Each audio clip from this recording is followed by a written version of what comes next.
Hello and welcome to Accessibility Talks. Each month we get together virtually where our featured guest speaker presents a topic around digital accessibility.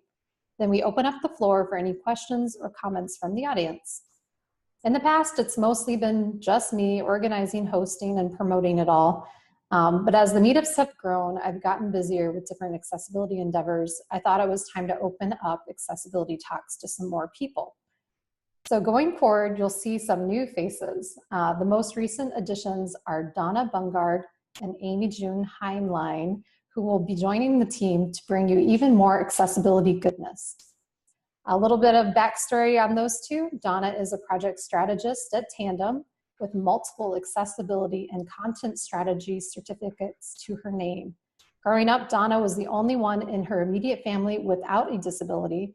So adjusting her communication style isn't some just big industry thing, it's her daily life. Amy June is the Drupal community lead at Hook 42, and she's involved in both the accessibility and diversity and inclusion groups there. Her history as a healthcare professional provides a rich understanding of the challenges folks may need to overcome and how they may affect their interactions with web and supporting tools. So welcome, ladies. And with all these new changes, there comes one more. You can now find us on Twitter with the username A11yTalks, spelled A11yTalks, very much like our hashtag. So again, if you have questions today for our presenter, or if you're interested in speaking to our group, please contact us there. Okay, that's enough about us. So let's introduce today's speaker, Dennis Deacon. Dennis has been involved with digital accessibility for the past 4 years, and most recently as the accessibility engineer with the Paciello Group. He's led the Chicago Digital Accessibility and Inclusive Design Meetup since December 2014 and is organizing Chicago's first accessibility camp later this year. Dennis also leads curation of the 24 accessibility article series that we find in December. He's an all-around awesome but very busy guy, so we are so glad that he can join us this month. So welcome, Dennis. Hello, and the check is in the mail for that lovely introduction you just provided there. So,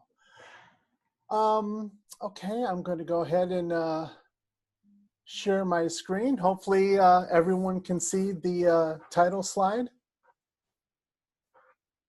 Yes, we can see it. Okay, so I got to move something over here. Okay, so again, thank you everyone for attending today.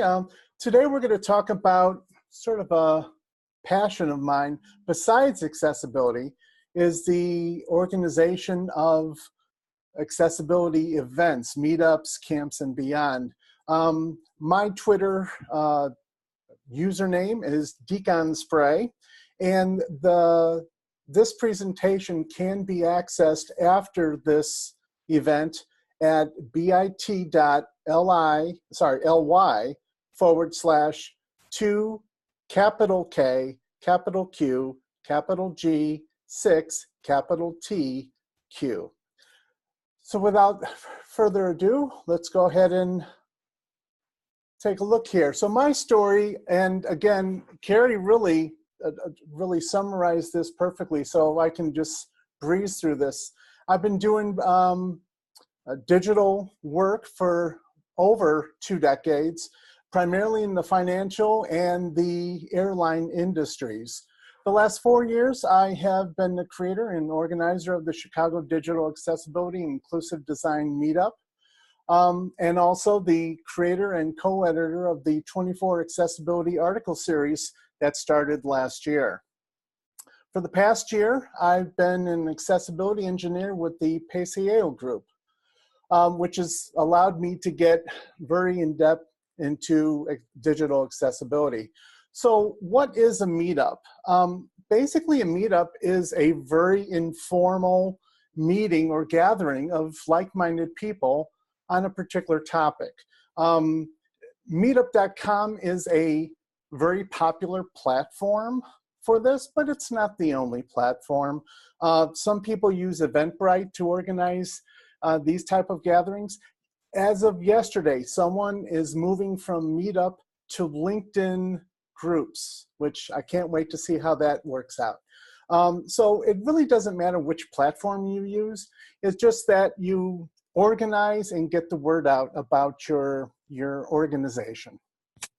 So where are the meetups today? So throughout North America, there's meetups all over the place. There's 31 known accessibility meetups throughout North America.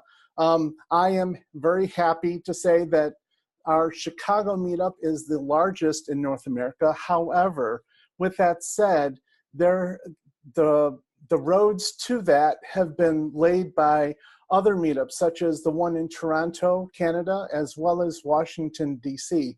Without those meetups and the one in the Bay Area in San Francisco, our meetup would never have happened because they really provided the steps to create a successful meetup.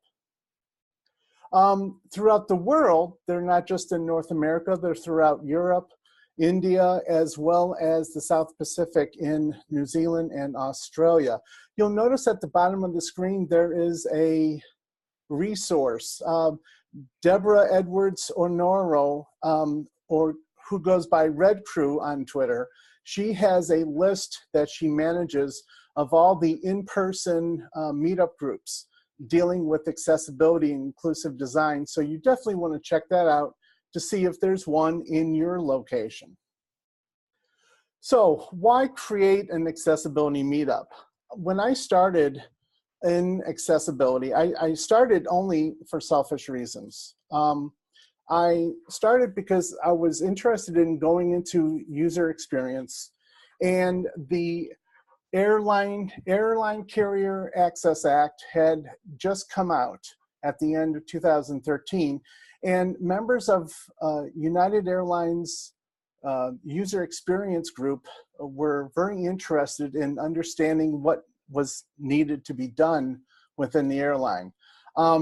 I just grabbed on the coattails of that. I really was interested, and I felt that it would have been a bridge into user experience where I was trying to head from front-end development. The good news is I'm glad I stayed with accessibility. I love user experience, but I really have a passion for accessibility. So really, the reasons why I did it were for selfish reasons. I wanted to attend a meetup that covered accessibility. I did look around for about 6 months, and I didn't find what I was looking for. So as they say, if you can't find what you're looking for, build it yourself. And that's really what I did. The day after Christmas in 2014, I was in a shopping mall parking lot and in the car, and I was creating our meetup. We had 2 members, myself and a coworker at United, that we started off with, and that coworker was my assistant organizer at the time. From there, it was basically just getting the word out. So it was really a case to where I just told everyone about, you know, the meetup and what we were looking to do, what we're looking to cover. And anyone who was dealing with either accessibility or even with user experience and had knowledge of the Air Carrier Access Act, you know, they had an interest in it, and they just decided to jump on. I also looked at the meetup as a way of evangelizing accessibility. I quickly became interested in accessibility and just wanted to spread the word as much as possible. So I viewed it as a platform to do just that. So again, how to start and grow an accessibility meetup. I've had several people ask me this, and I have just said, just do it. I mean, if you go, you know, if you do it via an Eventbrite, it's free. If you do it, as long as you don't charge. But if you do it on Meetup, there's a monthly fee for having your meetup on that platform. But if you can handle that, you just basically use that platform to create awareness of your meetup, and you know, it handles all the membership activities that are involved in the meetup, and it's a good way to get the information out and to communicate to that community. The one thing I will say, and this is very, very important, get help. Do not try to do this alone. I did it alone for the first 2.5 years, and this gray hair is likely a result of that time period. And it's only because, you know, it depends on what your drive is. If you're looking to grow and have speakers come in, and there takes a lot of work. But if you just sort of take a step back and you just let things happen, obviously it's not as, the work is not as hard, and you may not need as much help. But there's going to be times when your job, your day job, or other, you know, life activities, your family might take you away from keeping the meetup going. And that's where your co-organizers or assistant organizers can help. So definitely get help. With that said, you're not looking for bodies. You are looking for actual invested contributors who are going to help make your meetup a success and sustain it. Okay? Tell everyone. There's nothing, I'm heavy on Twitter, and I tend to post frequently and often. Our meetup has its own Twitter handle, A11yCHI. So we post from there, and then I'll post from my own personal account. I'll retweet those. I post in Slack, I post in Facebook, I post in LinkedIn. I post anywhere where people can hear or will listen. Obviously, you want to talk to people whom this might pertain to. So for myself, it's digital professionals in Chicago, but obviously it could be coworkers, it could be clients, whatever the case may be. Just spread the word and let people know that you're there, obviously with a value statement, so this way they might become interested in attending. Again, as I mentioned, social media, I use anything that I have access to. I use Facebook as well. Everyone shuns Facebook for promotion for the meetup. I tend to still use it. It's not as impactful. We don't get that much from it, but I just tend to want to throw a wide net and see what happens. So one other key thing is if you're in a location where you have other complementary meetups, you might look to announce meetups with them, so they'll share that with their membership, as well as consider co-hosting with them. They may have an interesting topic, might happen to be on accessibility. Ask if you could co-host with them. This way, they could, basically, they're helping you put on your own event, as well as you start getting that cross reference with the members. Their members may join your meetup, your members may join their meetup. So it's beneficial for everyone. We've done that several times, and it's we definitely have increased in membership shortly thereafter. So finding venues. This was our very first hurdle. When we first started, we started in a bar in the same building that I worked in. We had about 6 to 8 people attend, and that was the way it was for the first 2 or 3 meetups. The difficulty is if you plan to do something more than just social talk or networking, it can become an issue. There's environmental noises. Obviously, it's difficult to do a presentation unless you have a private room set aside, and many times that can come with a cost. Most cases, you should not have to pay for a venue. Now, I'll be honest, when we started this, I thought, oh my, I'm going to have to find a way to, you know, rent out a place and such. I even looked at co-working places which wanted to charge. The good news is there's ways to find free venues. First off, ask your members. That's the way it worked out for us. We had a member who worked at an agency who said we could use their boardroom after hours. And so we used their boardroom for the first, it was for at least for the first 4 to 5 months. And then, you know, as people would attend, they would say, hey, if you want to host at our offices, please feel free to let us know. And it sort of just grows from there. If you literally are having difficulty finding a venue, ask a recruiter. So if you think of it, it's beneficial for both parties. Sometimes a recruiter will have a space that is set up for audiovisual, set up for Wi-Fi with many chairs. And they would just love to have you bring in digital professionals that they can talk to. So it's a win-win for both parties. So if you're finding it difficult to locate a venue, start talking to recruiters and see see if there's any that might be able to assist you.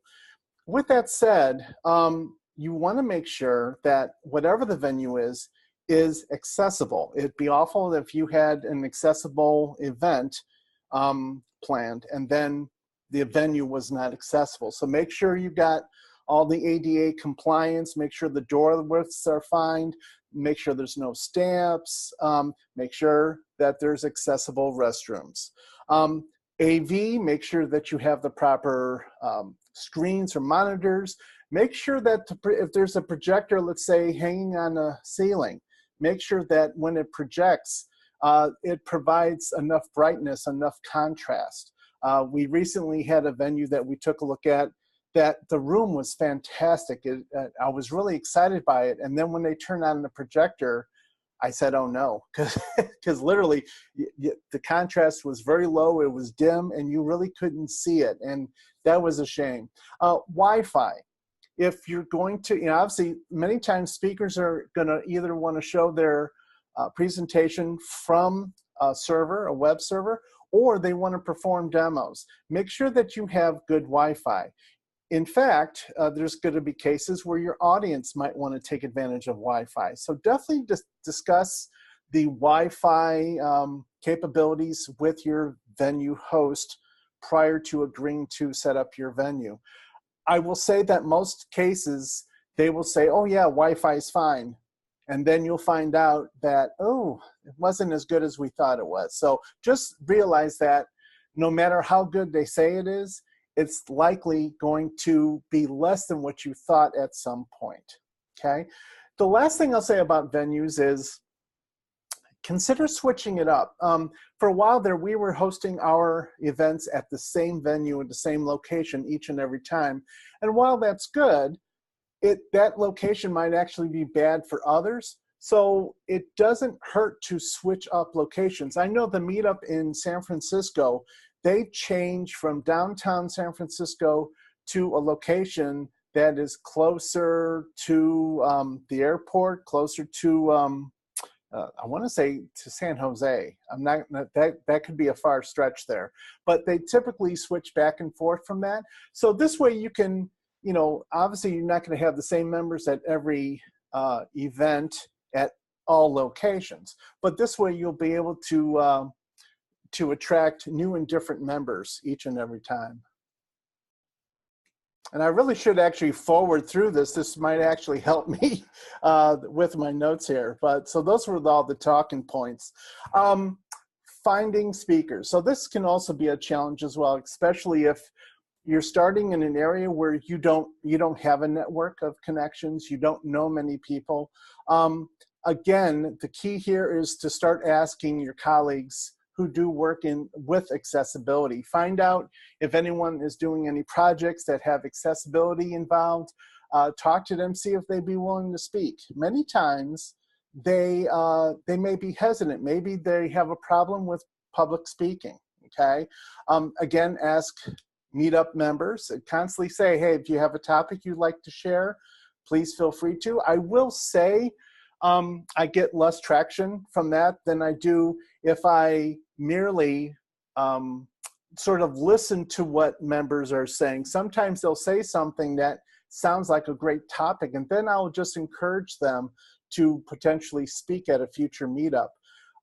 Watch other meetups. Sometimes you'll have a speaker that has accessibility chops. Maybe they're not presenting on accessibility per se at a different meetup, but they present well and they do know about accessibility. You can reach out to them and see if they can speak at your particular meetup. Social media, always. I without saying, I just ask anyone and everyone. And lightning talks. This is specifically for people who are new to public speaking, maybe they do work in accessibility, but they've never spoken in front of a group and they're nervous and they would never raise their hand to say, I can talk. So again, listen to what people are saying, encourage people to speak, and lightning talks, which tend to be, let's say, 3 or 4 15-minute talks during a meetup, to where it's a shorter amount of time, it takes less preparation, and you know, it's a lower barrier to doing a bigger, say, 45-minute to an hour long talk. The one thing I want to say, go back and mention about social media, we've had at least 3 of our speakers, and these are not local speakers, these are global speakers. We have found either through social media or they have found us through social media. We have had Derek Featherstone, who happens to speak in Chicago at an event apart. He has spoken at our meetup, and he's going to be speaking at our August 28th meetup this year. We've had Marcy Sutton. I just happened to see that she's going to be speaking at a conference in Chicago, and I asked her if she would speak at our meetup, and she did so gladly. We've also had Jean Wild from Australia. She just happened to be in Chicago. I saw a post that she was going to be in the local area, and I asked if she would speak at our meetup, and she was more than happy to. People in the accessibility field are some of the most welcoming people I've ever met in my professional career. So definitely feel free to reach out to strangers, if you want to say, to see if they'll speak or help you out. Meetup formats. This is sort of straightforward. You got your standard presentation. That's your slides. You know, obviously we try to keep it from being bullet heavy, you know, to where you're basically reading the screen per se, but they can be engaging, and typically it's really good if you have a presentation with some demonstration involved. I know Marcy Sutton, when she spoke at our meetup, that's what she did. Demonstration, of course. Panel and roundtable discussion. We've had a panel discussion at one of our Global Accessibility Awareness Day events, and that proved to be one of our more popular events. Speed dating. So I got to give creds to the Toronto meetup for this. They did it actually before us, but basically take the concept of the panel discussion and put them in groups. So we happen to have 5 panelists, and so we have 5 groups, and we take the number of attendees divided amongst the 5. They listen to that particular individual in their group, and then the attendees ask questions of that individual, and then every 15 minutes we switch up, we move to a different group. For us, it was the different groups represented different disabilities and the challenges they have dealing with the digital world, and that proved to be a very popular event for us. And of course, social. To be honest, I've been guided since I started that we should have social events, not only the educational events, but also social events where we're just going to a bar or a restaurant and just leisurely being social. We've done this once, and I don't know if it's because I was half-hearted at it. It was an epic fail. We had 2 people show up. So I'm really looking to do it again, especially with some of the new exciting venues that we've had opened up in the Chicago area.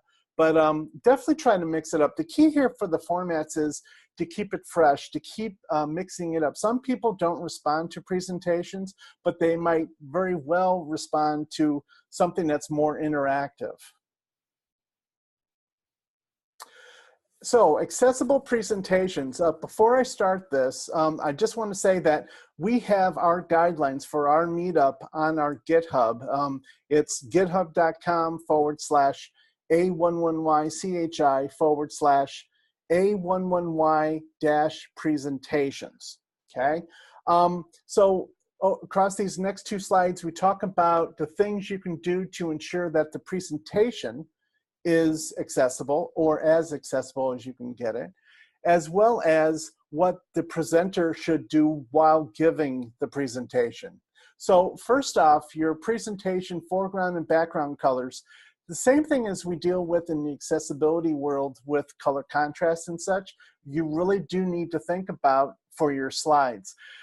It may look really good as you're creating your slides. You say, okay, you've tested color contrast, everything is fine. We've had a meetup late last year to where the slides were created, but it was projected on a white wall that had a light shining on that white wall from the side. So obviously that's not something you can plan for.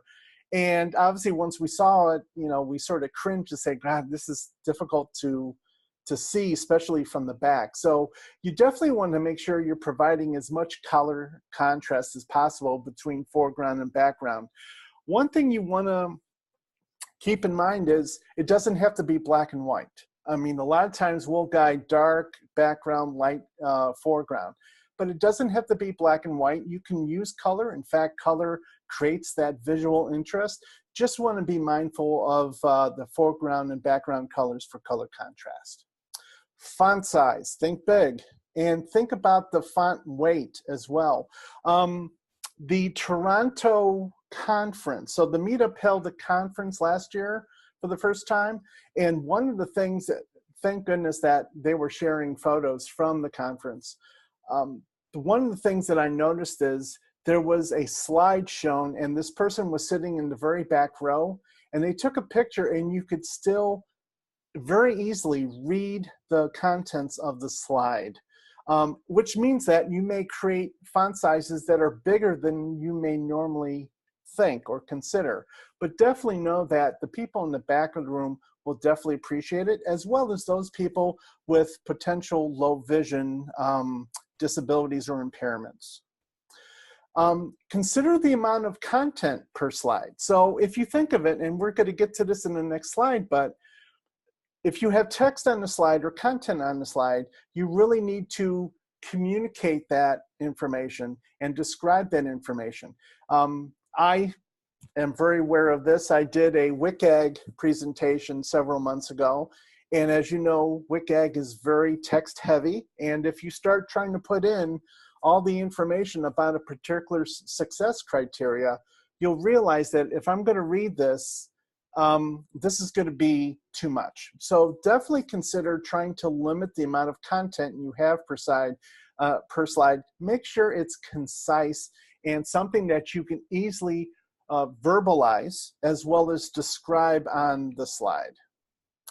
Content positioning. How many times have we sat in the middle or the back of a room where there's a presentation being given, and all you can see at the bottom third of the slide are the heads of the people sitting in front of you.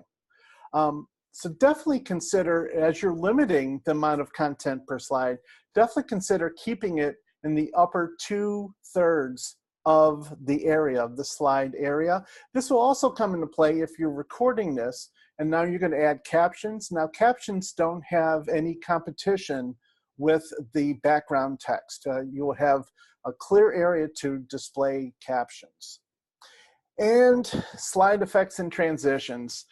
As much as they're cool, I mean, I think they're cool, just remember that, like on the web, animation and such, they can actually make people sick. So please rethink whenever you're adding slide effects and transitions. So that's on the presentation, the slide itself. Now let's talk about the presenter. Make sure you can be heard. I've had many presenters saying, I don't need a microphone, don't worry. You need a microphone, trust me. Make sure that you're mic'd, make sure that you're speaking clearly and you're projecting, but obviously you don't want to be bombastic. Make sure that it's an even sound level, and ask your audience, you know, is the sound level fine before you truly get started. Describe your visual content. Marcy Sutton and Lainey Feingold are superior at doing this. I'm impressed every time I see them present. They describe the visual content on their slides epically. That's the word I'm going to use today. They just do an excellent job. If you want to understand what's the expectation is, watch a presentation given by them on YouTube, and you'll better understand how you can excel at this. Switching between screens, a lot of times, especially like if you're going from presentation to demo, you're switching back and forth. Just know that that fast motion and action on the screen can be very disturbing for certain individuals. So just try to guard against doing that. Repeat the questions from the audience. So even if an audience member is has been mic'd, we live stream our events, and even though the mic, the audience member is speaking into a microphone, the sound coming from the speaker mic might be muddled. So it's always best, no matter what, for the speaker to repeat the question. And in many times, this can help make the question more concise to answer. One of my sensitivities is I've seen a lot of audience members think through the question out loud while they're asking the question, and what maybe might be a 20-second question ends up being a 3-minute question. So definitely consider having the speaker repeat the questions regardless. And then again, be aware of your time. You don't want to, if you're set to speak about 45 minutes, you don't want to be at 59 minutes and about to go over big time. For us, it's sensitivity because we have someone who's doing remote captioning, and obviously there's a certain budget for that, so we want to make sure that we stay within budget. So definitely presenters should be aware of their time. Have a clock, pay attention to something that's displaying the current time. As I'm doing right now, I'm looking at the top of my screen right now. Sponsors. So for many meetups, many events, you're not going to need sponsors. However, once you start talking about the things that make your meetup accessible, that's where sponsors are going to come in, okay? When it comes time to ask organizations for money, in the words of Billy Gregory, my coworker, be shameless. Do not feel intimidated or bad about asking organizations for money. When you do that, just make sure that you are providing the benefit to them. I mean, you know, they're not just going to give you money and have it go out the window. They want to make sure that, okay, why am I giving you money? What is it? What's in it for me? They want to make sure that if it's just getting their brand out, or if you're promoting something that they do, make sure that, you know, you're able to fulfill that and match their expectations. Be vigilant about looking for opportunities. Today, this morning, I happened to be on my Twitter feed and saw a post that I immediately start going into overdrive, thinking about, okay, I have this event coming up, I need this. Let me see how I can help this organization and how they might be able to help me. So definitely always be looking out for opportunities when it comes to sponsors. Create relationships before you need them. Don't ask 2 weeks before you need sponsorship funding. Don't, you know, cold call folks and say, hey, I need money. As you can imagine, if you come to me like that, I'm like, yeah, no, sorry, can't help you there. Work to know that you'll need sponsors at some point. So start creating the relationships up front, and, you know, don't make it about the money. Just make it about, hey, there's opportunities for partnership. Let's talk. Okay. And again, as stated, make sure that you provide a benefit to your sponsors. Act early before you need it. You know, if I'm working on meetups now, and I know that starting in January, I'm going to want to start offering something that will need sponsorship. I want to start asking now, talking to sponsors now to see what's doable. Live streaming. Now, this is something that many meetups are not going to do. This is something I'm passionate about, primarily because I like to educate. I like to create awareness. So we live stream the majority of our events, not all of them, but the majority. And it's not something that is complex to do. I don't know if you can see in the screen here, but this is an event that we have. You're noticing in the forefront that there's an iPad, okay? It's an iPad that's recording. That's not actually doing the stream, that's doing the backup recording in case something happens to the stream recording. But my laptop, the same laptop that I'm speaking into here, is positioned in front of the presenter, and it's using the cam hooked up to YouTube live stream that's using Google Hangout to record the event. It's free. The one thing I will say is you definitely have to have the speaker mic'd. I have lapel mic on the speaker. The audio comes in very well. And the good news about this is that that audio is then accessed by the remote captioner, who then provides the live captions for our events. So again, I do live streaming primarily to evangelize accessibility. It helps us get the word out about our meetup. Funny enough, because of the fact that we're on social media so much and that we live stream, that's why we received a very lucrative sponsorship for our live captions by a large fast food restaurant who's loving it in the Chicago area. So otherwise, I'll keep that nameless. It's easy to set up, and there's things to consider to do it right. Again, you want to make sure that the speaker's mic'd, and you want to check sound levels. You want to make sure that bandwidth is there. You probably want to have someone watch the stream to make sure it doesn't break, which it does. It does happen. To everything for technology will break at some point in time. And do realize this is not for everyone. Not everyone has to live stream, and it's okay. It just happens to be something that I know here in Chicago I am passionate about. So again, live captioning and American Sign Language interpreters. So our motto, our mission statement is anything that we live stream, we must have live captions. It does not make sense to discriminate to a certain particular audience when we're live streaming. If I can't provide captions for the live stream, I won't do the live stream. I'll record, and then I'll caption later and then post it to YouTube. So I can still meet my mission in sharing that information out, but I just won't be able to offer the live stream, okay? You definitely need to depend on that audio source. So again, we do it through the live stream, the video, and the remote captioner takes that audio and then captions based off of that. And it's very dependent on Wi-Fi if that captioner is remote. If you don't have that, I mean, it costs about $100 per 1 hour meetup for live captioning, and that's live remote captioning. If you're unable to do that, there is an option, not for live stream, but for your in-house. If you want to provide captions, we've been testing this recently. Webcaptioner.com is a very good system that also requires that lapel mic. It also requires that you have good Wi-Fi, but it is fairly accurate, and it also is very quick. There's no latency, there's no delay in those captions.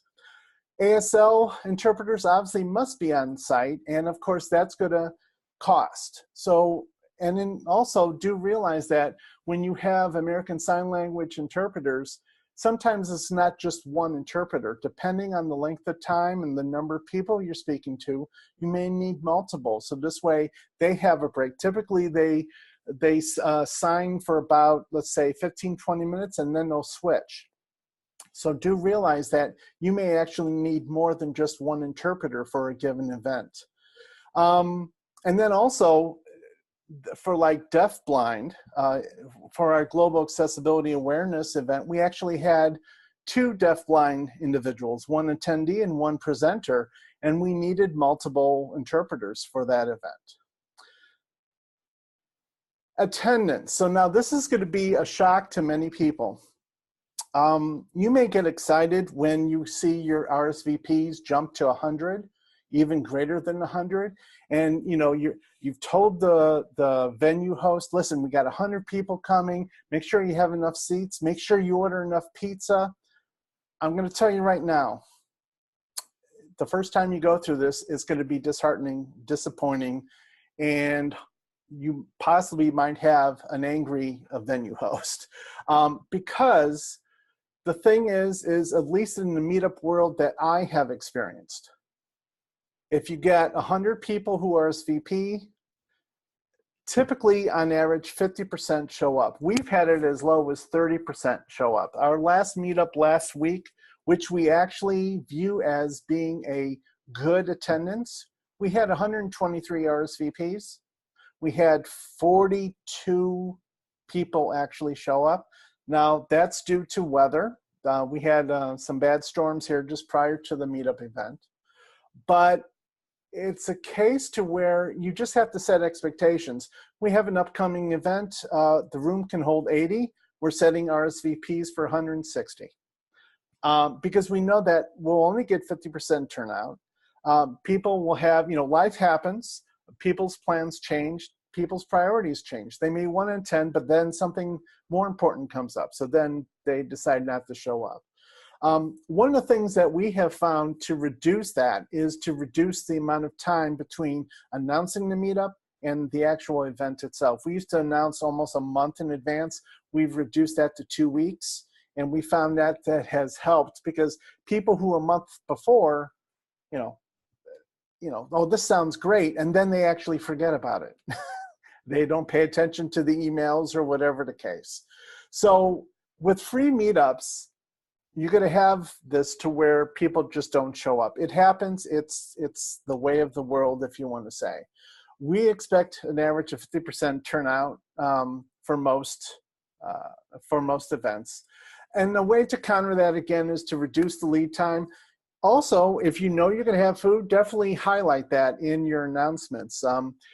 Food, in my experience, in our experience with our meetup, this may differ with other meetups, but in our experience, food, especially pizza, works well for developers. And that's about as much profiling as I'll do during this presentation. So what's after meetups? That's basically the gist of meetups and those type of events. So what's after meetups? There's camps and there's conferences. So I know for ourselves, we're putting on a camp, and a camp is just an unconference, if you want to think of it. It's a dress down conference. If you're into WordPress, you'll know that there's work camps throughout the world. And I sort of have taken a lot of the lead from those that I have attended to formulate the camp that we're doing. So you've done a monthly meetup for a while. Now you might decide on a full day event or multiple day event where it's a camp. It's a day long. It may be free. In many cases, if you have good sponsorship, it may be free or it may be low cost. For us, it's low cost. We're basically covering the food for attendees, but it's doable. And this is our first year for a camp, so I can't really provide the learnings. I have learnings, but I'm going to wait till the dust settles, till after the event, to sort of share that with anyone. But it is a challenge. It's something that you really have to dedicate and put a lot of hard work to make sure it's a success. I base it on the meetups in Toronto and the Bay Area. I've watched them hold camps, and while I have never attended them, I have talked to the organizers there, and I've learned a lot from their experiences. So camps, once you get established, once you've been doing meetups for a while, a camp, if you desire, is something that you can definitely do. Conferences, obviously, is the next big step. Toronto is doing a conference. They did one last year, and they're holding another one this year. It's just a more refined event, a day-long or multiple-day event. It's more professional. Many times the presenters will be paid for their travel time and effort. So obviously there's more cost involved, obviously the need for sponsorship. So to wrap it up, if you've ever considered doing a meetup, holding a meetup, my advice to you is to just do it. I mean, do it, but don't do it until you can dedicate. It's almost like a small business. Make sure that you can dedicate or have help to do it for at least 6 months. I've seen so many meetups start, they'll have an event, you don't hear from them for 9 months, and then they disappear. And I'd hate to see that happen for any of your efforts. So definitely think about it, think about who's going to help you, and then just do it. So with that said, again, we have the slides online if you want to take a look at those after the event. I have my information up here on the screen, but I can open it up for any questions that there may be. All right. Thank you, Dennis. We have a lot of these links that you've been talking about today. We've put into the chat window, so those will be recorded and put into the YouTube channel, both as links inside the video and as text comments in that underneath your video. So people will have multiple places for reaching that information. So we'll get that to them for sure. Mm-hmm. But we have a few minutes still, it looks like, for some questions, and I have a couple that came in. So I'm going to pull those up real quick. So one of the first questions we got was from Ashley, and she was asking, when you're evaluating a potential meetup space, do you have a particular trick for gauging the projector's contrast? No. So do you wish that you could? Yes, I wish I had that meter. You know, I carry around this meter that I would just go up to the wall and say, yeah, we're good. So anytime you have a projector, I think that's when I'm more concerned.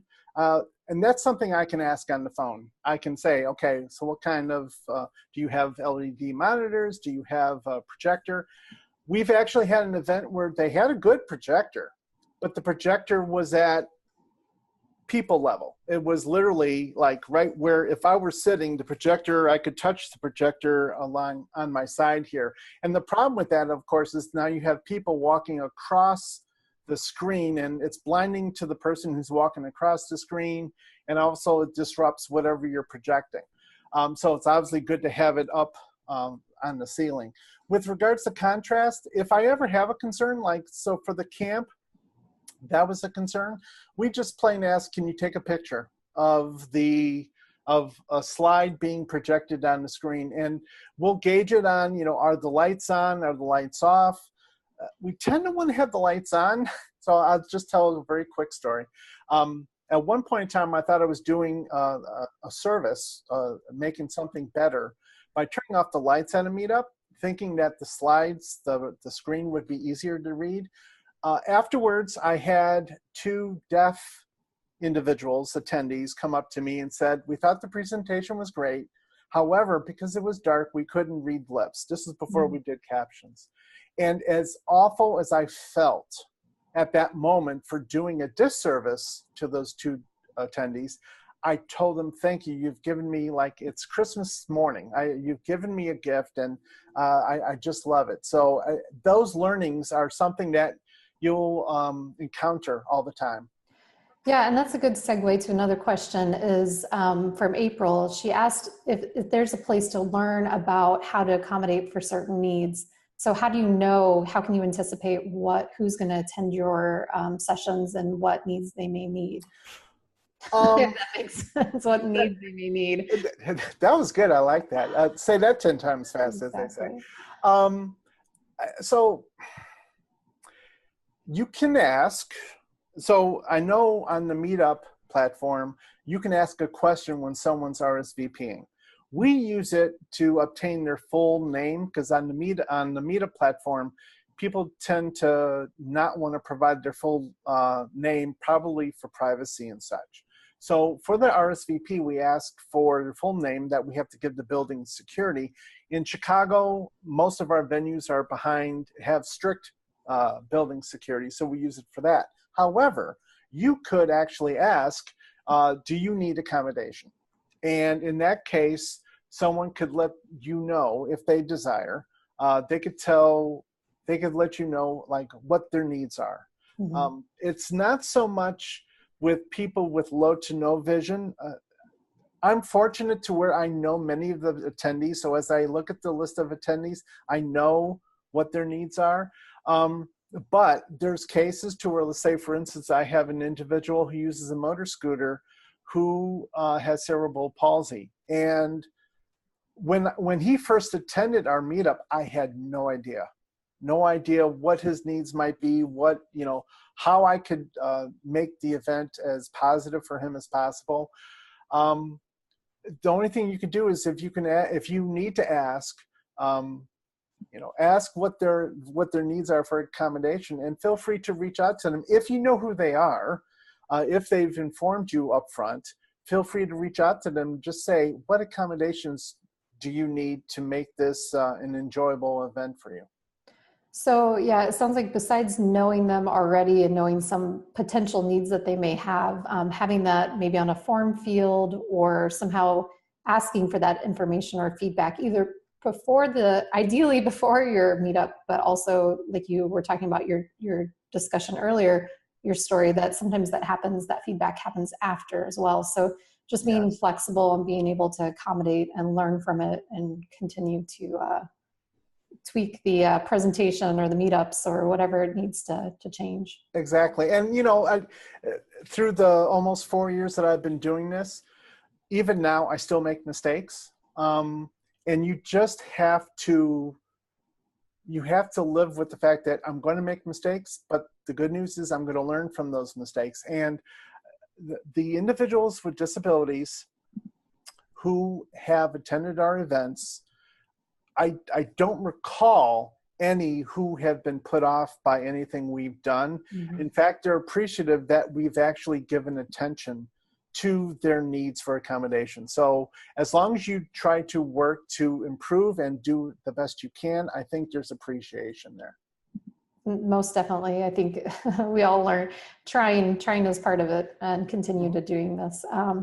So along those same lines, earlier question from Sarah Bourne, she says, I often feel like the folks who come out to the Alley Boss meetups are already accessibility believers. And how can we reach a wider audience of practitioners who maybe don't know enough yet? Oh boy.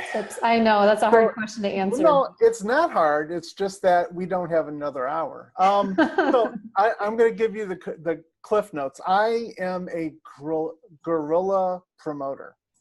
So with that said, not only do I push out stuff through Twitter and LinkedIn and so on and so forth, these are things that I have done. So I have, via our Meetup account, I have followed other people who either have accessibility or A11Y in their profiles.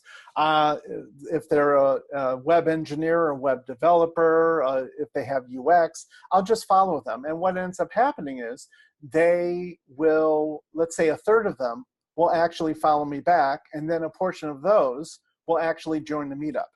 So that's a way how you can sort of get the word out. Obviously, you could say, you can ask your membership to tell a friend. That doesn't happen when I prompt. It seems to happen organically through certain people. I've also done that same trick that I did with Twitter. I have also done that on LinkedIn. So I will actually personally connect with people who are UXers, who are developers, so on and so forth. And then not in a sort of scary way, if you can imagine. At some point, I'll communicate, hey, I'm the organizer of this, and we have these things. If you're interested, you might want to look into it. And for the most part, the feedback I've gotten back has been very positive. So that might be another way. Now, mind you, I'm an introvert. So of course, using social media is quite easy. If you're out there, attend other meetups. Maybe ask the organizer if you could speak to give 2 minutes during housekeeping about your meetup. There's obviously various ways to go based on your own personality. I was laughing when you said you're an introvert. I am. I swear to God, I am. No, I like that idea. The tips and tricks is kind of get into somebody else's meetup and tell them about yours. I mean, that's true. That's how a lot of us learn, development or different fields in development, and that's great.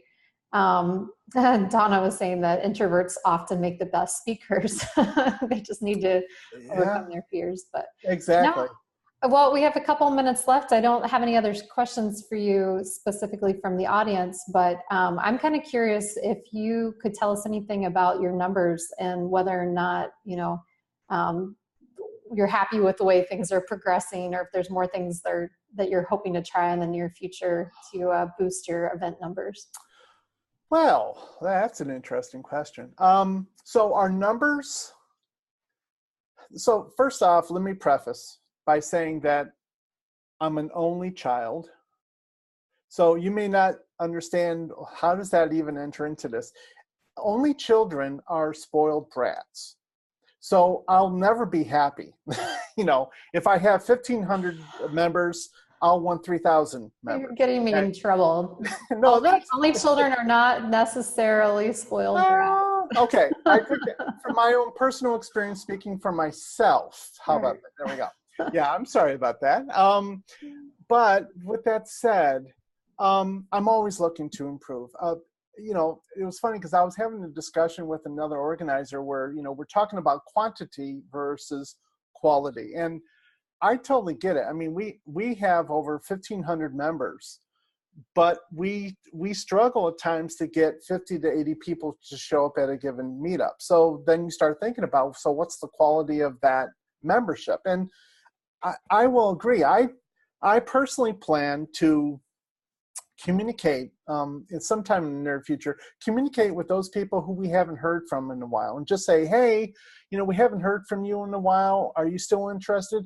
Are we still serving your expectations? And if not, what would you like to see? So I'm going to use that as an opportunity to maybe clean a little house while also getting some feedback. But as far as, you know, attracting larger numbers at our events, we're always looking at, you know, how can we do that? I think a lot of it has to do with topics.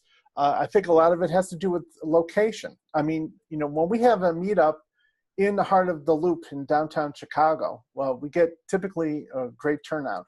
If it happens to be on, let's say, the near west side or somewhere else, sometimes it's more of a challenge or, more importantly, an inconvenience for those individuals to attend. And because we do a live stream, maybe they'll decide, I'll just go home and watch it on the live stream. And that's okay. I mean, we do look at our live stream numbers as well and include them as our attendance. But, you know, obviously as a meetup, the whole purpose is to have people show up in person.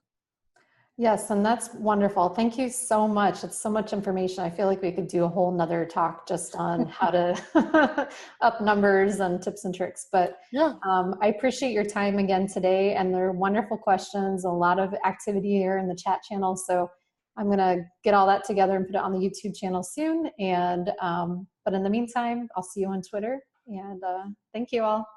Sounds good. Thank you.